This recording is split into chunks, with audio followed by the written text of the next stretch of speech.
যুক্তরাষ্ট্র যুদ্ধের বারুদ যখন নিভে যাওয়ার অপেক্ষায়, ঠিক তখনই ট্রাম্পের চীন সফর ঘিরে বিশ্ব রাজনীতিতে যুক্ত হলো নতুন এক সমীকরণ।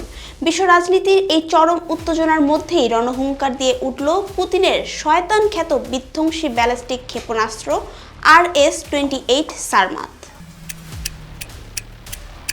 মস্কোর ঘড়িতে সকাল 11:15 গর্জে উঠল রুশ মিসাইল বহরের সবচেয়ে বিধ্বংসী সদস্য। সংবাদ মাধ্যম দ্য মস্কো টাইমস বলছে, কর্নেল জেনারেল সার্গেই কারগেভের দেওয়া তথ্য মতে সফল এই পরীক্ষার পর এবারই শেষ নয়। চলতি বছরের শেষ নাগাদ রাশিয়ার ভান্ডারে পাকাপাকিভাবে যুক্ত হচ্ছে দানবীয় এই সারমাত,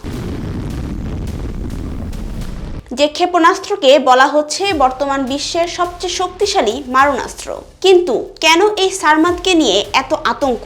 চলুন জেনে নেই এর অবিশ্বাস্য সব বৈশিষ্ট্য।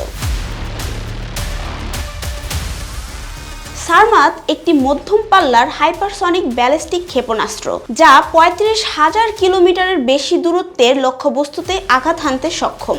এছাড়া পশ্চিমা প্রতিরক্ষা ব্যবস্থা ভেদ করতেও সক্ষম সারমাত। পাশাপাশি এটি একই সঙ্গে একাধিক শক্তিশালী পারমাণবিক ওয়ারহেড বহন করতে পারে। এমন এক সন্ধিক্ষণে রাশিয়া এই শক্তির মহড়া দিল যখন গত ফেব্রুয়ারিতেই ওয়াশিংটন ও মস্কোর মধ্যকার পরমাণু অস্ত্র নিয়ন্ত্রণ চুক্তির মেয়াদ শেষ হয়েছে।